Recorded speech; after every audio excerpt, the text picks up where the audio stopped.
Got here for the Hyperactive Bookworm, and look, we have an in-person interview, yay! With Liz Rain, who is the amazing author of Perks of Office.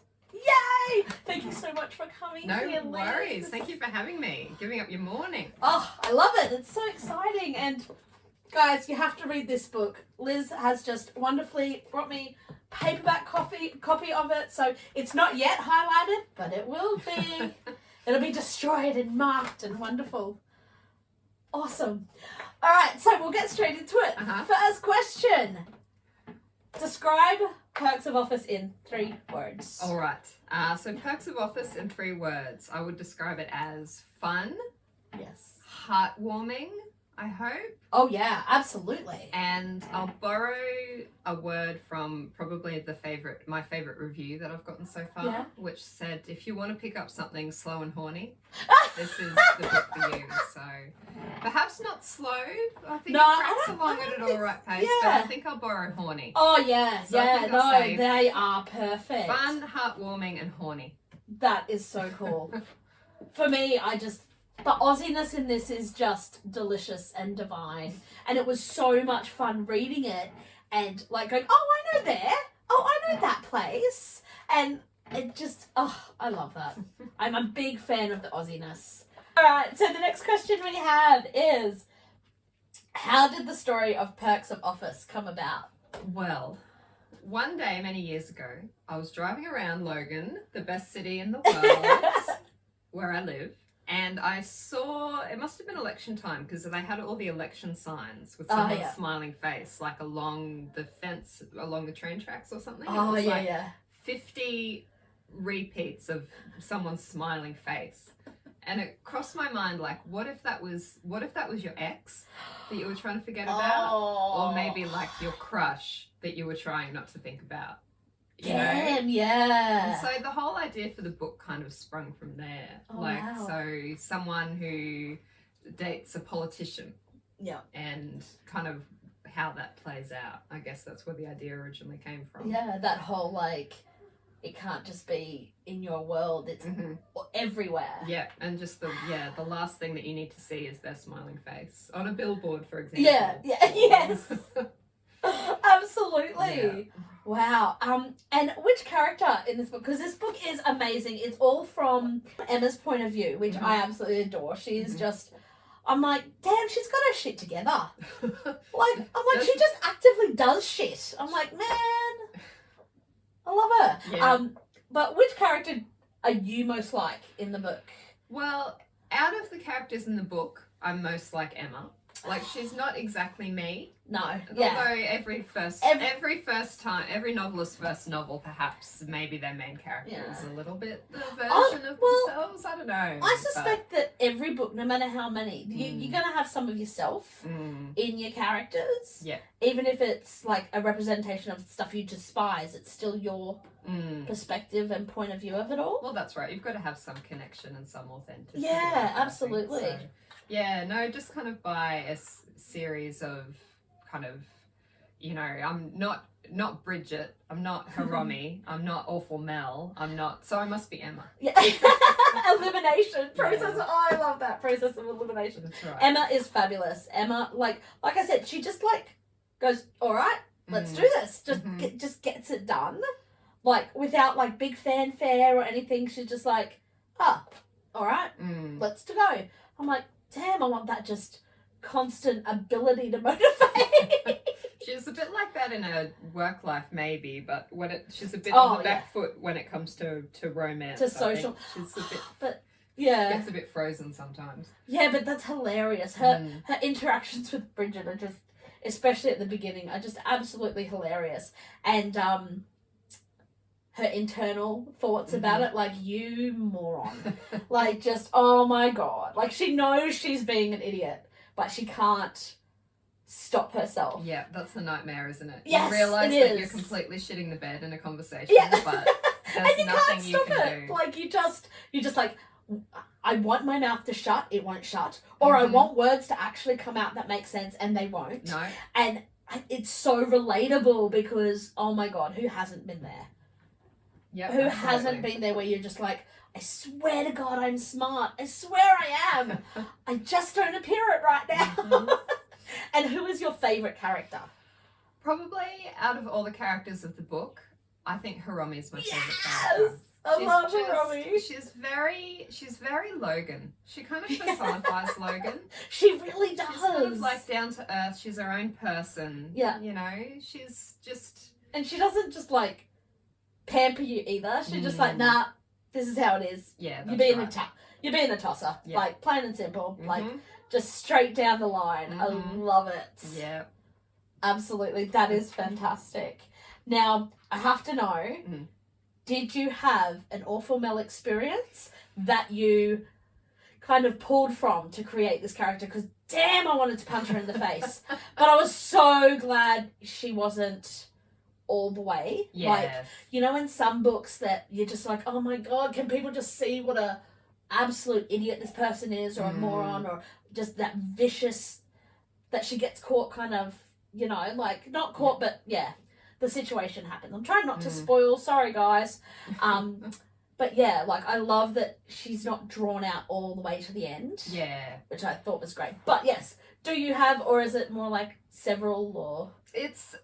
I don't have an Awful Mel story that's very interesting. Awful Mel is based a little bit on someone I used to work with. Oh, But you know, in your mind, when you've got yeah. creative license, Yes. I kind of took, you know, that person, that kind of situation, and spun it out so it was like a crazy, you know, over representation of what actually happened. So Yeah. no, I haven't had anyone as awful as Awful Mel.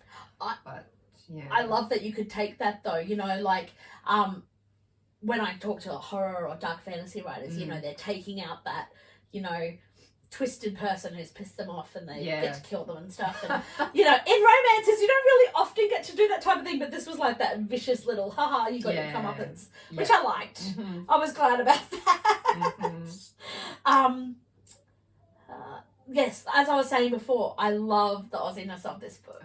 Like, being an Aussie myself, like, you know, I can't hide the Aussiness, let's be honest. But it's so cool to see more books set in Australia and not just sort of a brief mention. Like, it is so seeped in Aussiness. Was it always going to be a character? Like, the fact that this is the setting? Yeah, it was always going to be set in Logan.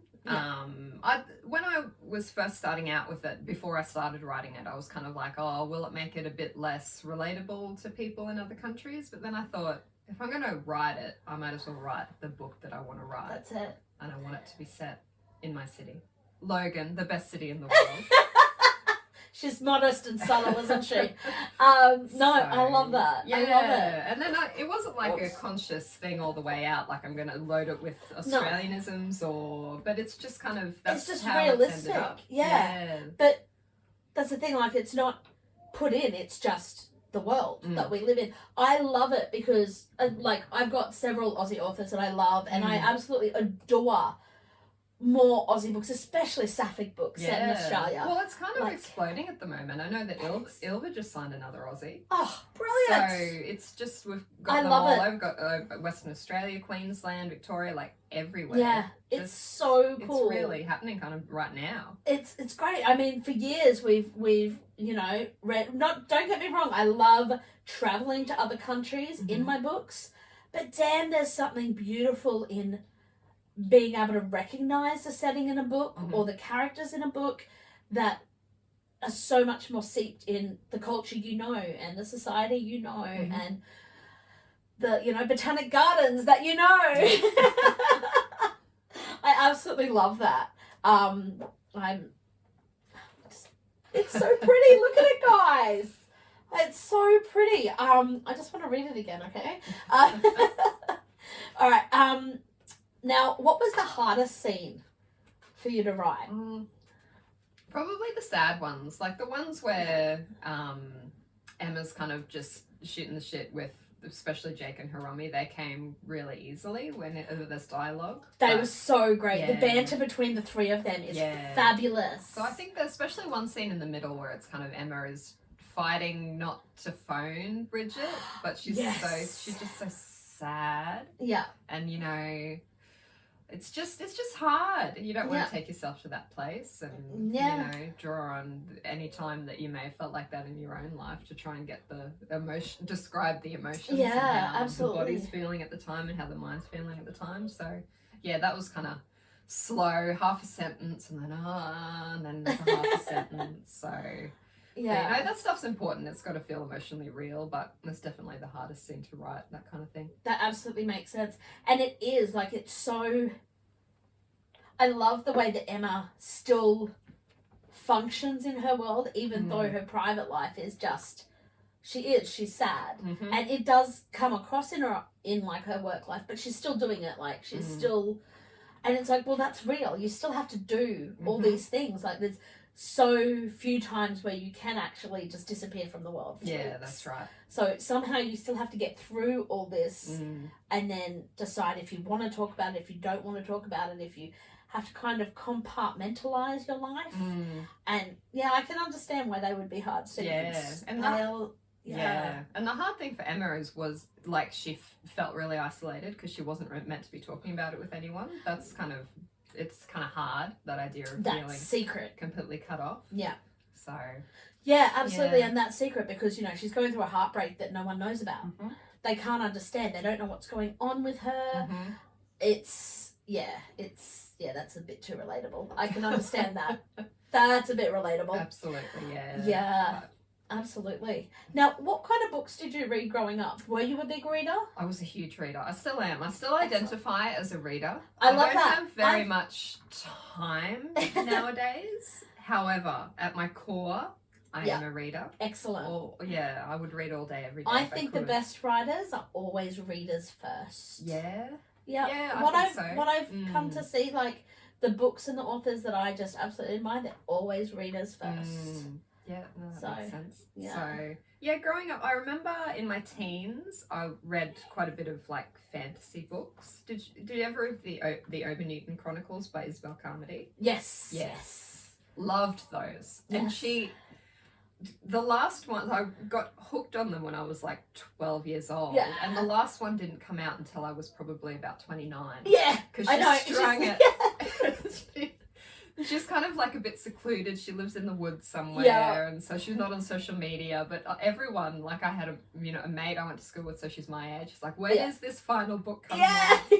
And picking it up, I felt 12 years old again, you know. So I love that feeling. And then I used to read a lot of like classic novels, and partly through circumstances, I guess, because especially when I was 17, I did a year on exchange to a Japanese high school. Cool. And the only English language books in the library there were the complete works of Dickens. Oh, wow. Okay. Like Austen, Thackeray, all that stuff. So I have read the complete works of Dickens. Like the complete. Wow. So the Pickwick Papers, which is like 2,000 pages long. Wow. When that's all you had. Wow.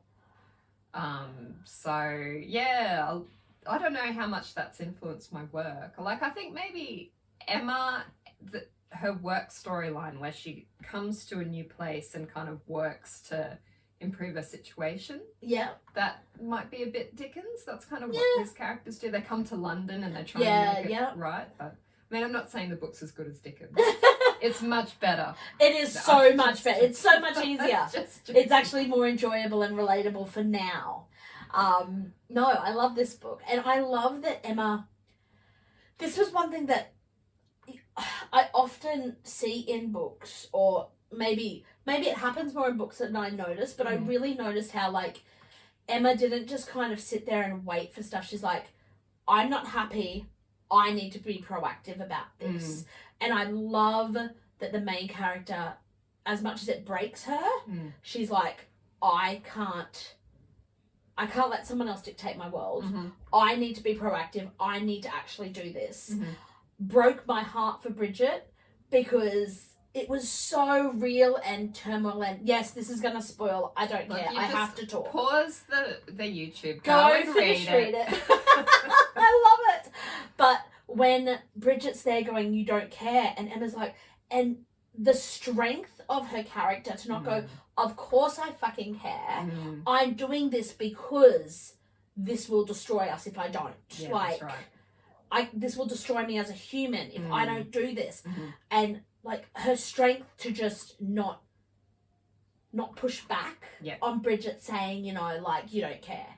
It's like that emotional, I'm like, oh damn, you can just feel her heart, like the fissures cracking. But she's got so much strength to just go, no.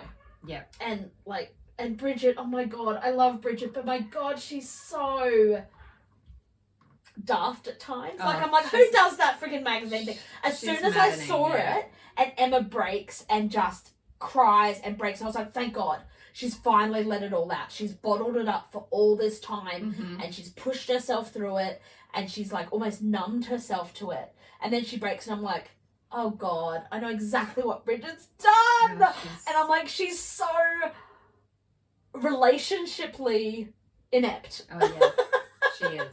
Well, Emma tells her at one stage that she's like an alien from another planet. That's like my favourite line. That's like my favourite line. It just sums Bridget up so much. Yeah, you're like this amazing, brilliant person, but you're an alien because your interpersonal skills suck. Yeah, and I guess maybe it's, I have an idea that no one can be everything. Like, you can either be absolutely brilliant and killing it at what you do, but it's got to fall down somewhere. You've got to have flaws at everything. And that's why they're so human, because they do have these very realistic flaws. Like, you can get these people that are so like 1,000% amazing in one area, and damn, they suck at other areas. That's right. I'm like, thank God, because if you rock at all areas, I'm just gonna sit in here and like little toadstool in the corner going. But yes, if you're good at everything, everyone hates you. So yes, absolutely. Okay, so what in life has influenced your writing in a surprising way? I totally stole this question from Rachel Heron because I love this woman, but it's such a good question. Yeah. Influenced my writing. Well, I guess one of the reasons the book came about is probably a little bit unusual. It's because with my second daughter, because, she's the youngest, I had to kind of, when I was nursing her, breastfeeding her, I had to kind of lock myself away in a room from the other child. My wife was looking after, she wasn't by herself, and read. And so Sylvie, my youngest daughter, couldn't, if I had the TV on, she was distracted. If I had earphones, she was distracted. So I just kind of had to have my Kobo and just kind of read. So I would get, and you'd sit there. When in your life can you sit for 2 hours and your job is to sit and read, you know? Yeah. So, I want that life. So I was going through a book every 2 days on average, reading. Yeah. And because that was, so many books, I was getting them all from the library, and there weren't really any that were really my thing. I'm like, where are the books that are exactly my thing? Because the Logan City Council Library wasn't really providing. So then, I just kind of thought, there are a lot of books that get published that I'm sure are someone's thing, but they're not my thing. So maybe I should kind of have a ping at writing a book that's like exactly my thing. I like that. So I think that's where a lot of, well, I don't know. I feel like that's the same as me. Like I write what I could never find. Yeah. So that's awesome. I love that. Yeah. But since starting this journey, because Logan City Council Library didn't have any lesbian fiction, any Sapphic fiction, really, any of the stuff that I've since found, since Everything's exploded. And Ilva's picked me up, like I kind of went through the catalogue of their authors, and absolutely amazing books. And like I said, I haven't had the time, because I've been writing, I haven't had the time to read as many as I would have. Because if I read a book, I'm like in it, and I don't want it to affect my writing too much. Yes. So it kind of has to be one or the other. It has to be kind of a writing phase where I'm like in my own story, or it has to be a reading phase where I get completely swept up. Okay, so do you read other genres? Sometimes. I really am very, very time poor. Well, yes, true. But if I'm writing and if we go away to the beach, for example, and I have a week where I can read another book, I will often try not to influence my own writing, so I'll read something that's very different from mine. Yeah. I like to read what I call straight nonsense. Something that's just like completely different from the Sapphic fiction world Yeah. or stuff like that. So the last time we went away and I was able to have a beach read, I was reading a series called the Maisie Dobbs series by Jacqueline Winspear.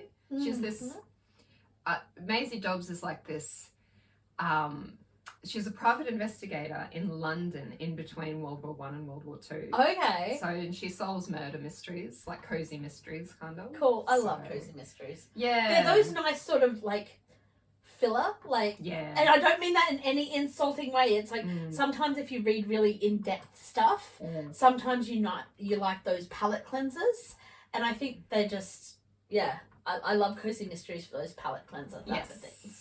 Yeah, absolutely. So yeah, very different from what I write, straight nonsense. But yeah, the first few of those series were really good, but it got a bit too sad after like book 6, so I've given them away. But after fun. Well, now hopefully I get a bit of a break from writing. So I'm going to really dive in to the Sapphic fiction for a couple of months at least. So that's really exciting. Well, like I have plenty of recommendations if you'd like any. Yeah, I saw the book club's going to do A Curious Woman. Yes, next month. And that is one that I was lucky enough to have already listened to the audio. I'm very excited about that. Yeah, absolutely. That's a really great book. Yeah, I haven't actually read it because I don't like to read them too early. Because I like to have that experience as well. So it was so much fun reading this. I was like, gonna write up my little posts. Yeah. Because it was just a blast. I absolutely loved it. Now, you said you're having a break from writing. Have you been working on anything, or? I have. I've been working hard on my second manuscript of another romance. Excellent. So I don't want to jinx myself, but I hope to be able to send that off to my publisher maybe even today. Maybe tomorrow. Exciting! So yes, I've been working hard on that. That's amazing. It's different from Perks, like same kind of feel, but it's a soccer romance. Oh, nice. Okay. So kind of that sports. The sports thing. And there's a bit of sport in this. Yeah. Like in Emma's backstory, she comes from a suburban footy background. Oh yeah. There's a girl playing footy on the cover. Oh, yep, there it is. Which I had to fight a bit for that. Because, the graphic designers who did that up did an amazing job. I'm really, really happy with how it looks. They're in Germany. So I said, can you put a Sharon on the front? And they said, what's that? So it's a football. It's a round. Let me send you a Google image of what I mean. Yeah. So. Oh my god, I love that. There's everything Aussie in this, and it's so beautiful. It's and gorgeous, wonderful. isn't it? Yeah. It is, and the colour is just like popping. It's just the best cover. Like Ilva, the publisher of this, do amazing books and amazing covers. Yes, they do. I love their books. Sorry. Anyway, I'm just gonna disappear for a little bit. All right. So you're working on that, and you're sending that off. Yes. And then you're going to have a little break. I am until... That's exciting. Yes, because it's been a bit crazy because, I've been trying to... Like, this came out in May. Perks came out in May. And then so I've been trying to promote it as much as I can. But as you know, on social media, it takes more time. Yes, it takes a lot of time. You think, just pop up at the... Yeah, pop up a post. No, you don't end up just popping up at a post. Yeah. It is so hard. And I'm not naturally a social media person either. Like, I'm not naturally on my phone, on there not scrolling, naturally on the computer. So yeah. I'm not saying it hasn't been brilliant. It's been an amazing experience. But it is very time consuming and energy draining. That's the thing. Like, it's not just, it'll just take 10 minutes, because there's a lot of thought and there's a lot that goes into it. That's right. Every post that any author is promoting, it's like it's taken them a lot to do that, and it's intense. So I get it. So you're having a break. That's exciting though. Yes, absolutely. So hopefully Ilva likes the manuscript, but they'll have some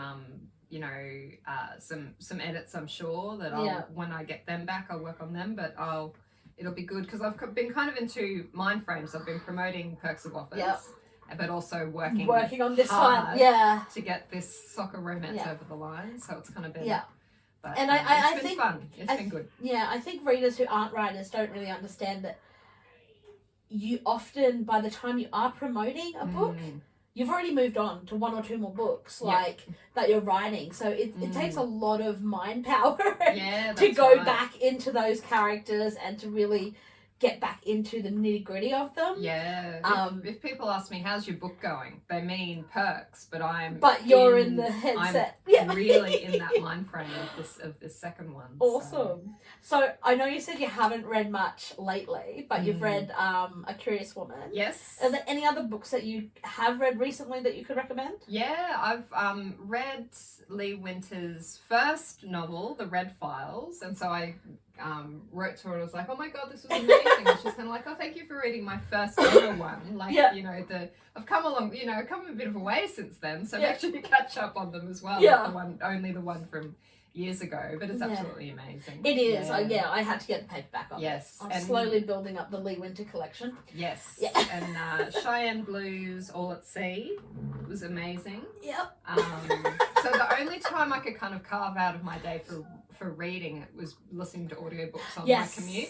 I love that. So the audiobook of All at Sea is amazing, really, really good. Cool. I haven't done the audio, but I did read the paperback of that.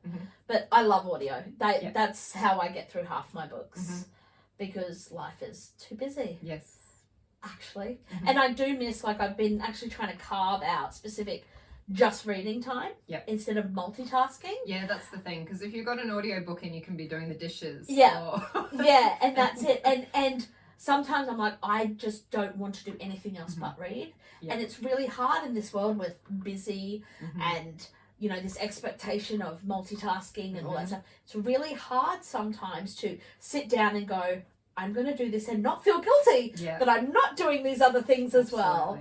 But, it's very cool. So where can all our lovely viewers, readers find you? The website is a good place to start. So that's lizrain.com.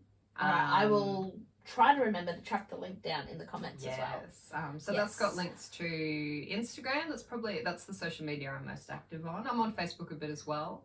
But that's got the link to the Spotify playlist. Yes, too, I love that playlist. That we did up for, so it's kind of like a movie soundtrack, but it's for the book.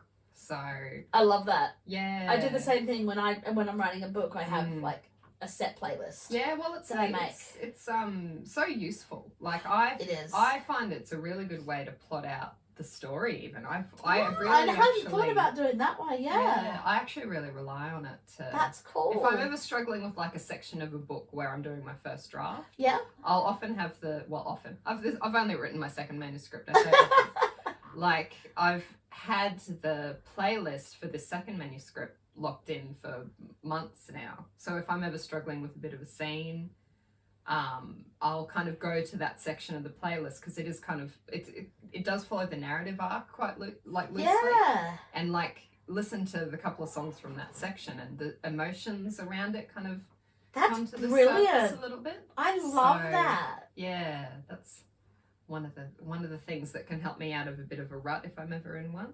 That's such great advice. That's brilliant.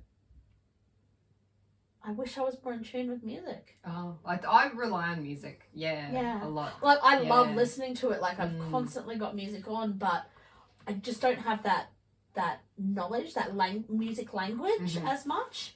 But I love hearing how other people use music in there. That's very, very cool. Yeah, no, it's one of the first steps. Like, you know, plot out the plot very, very loosely, but then think of listen to a whole lot of music and think, oh, actually, I can chuck that in. That could work in that. Yeah.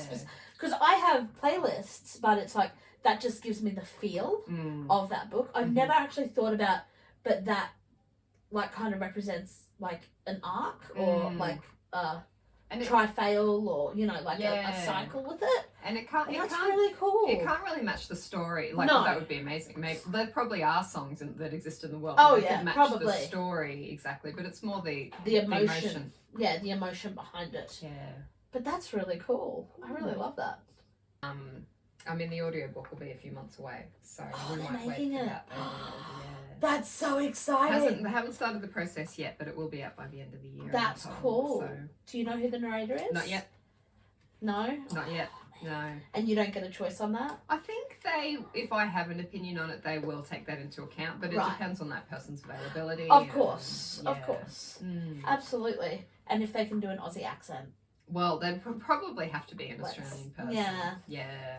There are some really good Aussie narrators. There are, yeah. Yeah. Yep. So that would be very, very cool. Mm. All right, well, again, everyone, go get Perks of Office. Sorry, I've just totally got distracted chatting away. Liz Rain, her debut novel. It is amazing. And thank you again so much. No worries. Thanks for having me over. No worries. Thank you so much. See you guys. Bye.